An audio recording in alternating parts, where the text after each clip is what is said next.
apa kabar semuanya? Saya Inul dengan NIM 22104177727 dari kelas M4.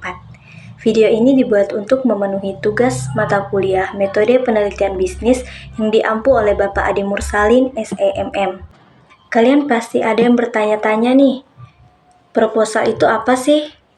Mengapa harus dibuat sebuah proposal? Jadi, proposal adalah rencana kerja yang disusun secara sistematis dan rinci untuk suatu kegiatan yang bersifat formal. Jadi, proposal penelitian adalah dokumen yang digunakan dalam pengusulan proyek penelitian. Proposal penelitian berupa pengajuan kepada lembaga untuk melakukan suatu penelitian. Tujuan dibuatnya proposal penelitian yaitu untuk menjelaskan maksud secara keseluruhan dari rencana yang sudah dibuat.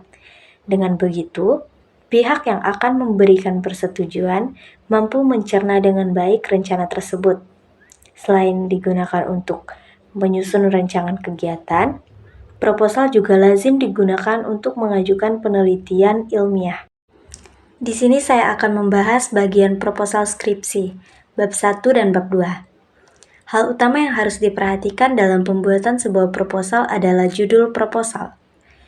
Berikut merupakan contoh judul proposalnya dengan judul Pengaruh Kualitas Pelayanan dan Citra Merek Terhadap Kepuasan Konsumen pada Haris Hotel Pontianak. Di sini saya akan membahas satu persatu.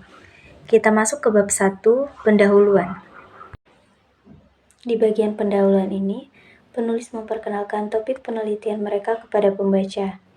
Bagian pendahuluan berfungsi memberikan informasi latar belakang atau asal-usul mengapa karya ilmiah tersebut dibuat.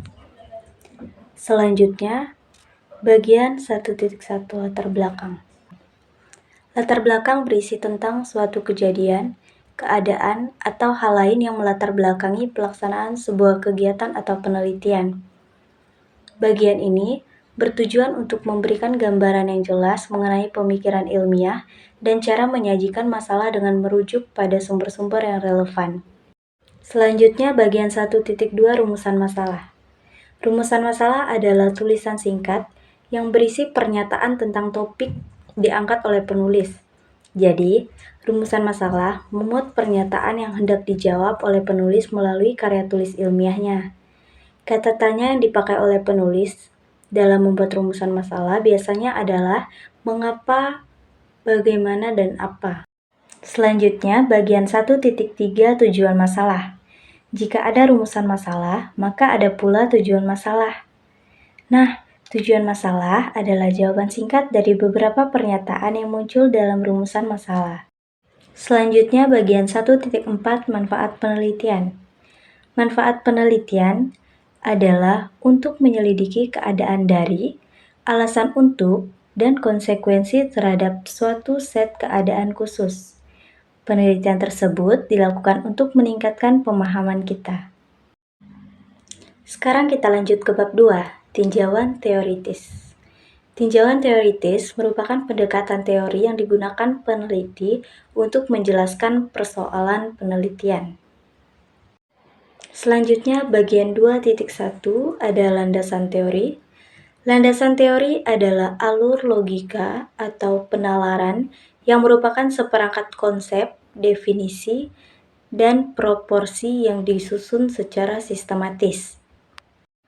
Selanjutnya, bagian 2.2 ada penelitian terdahulu.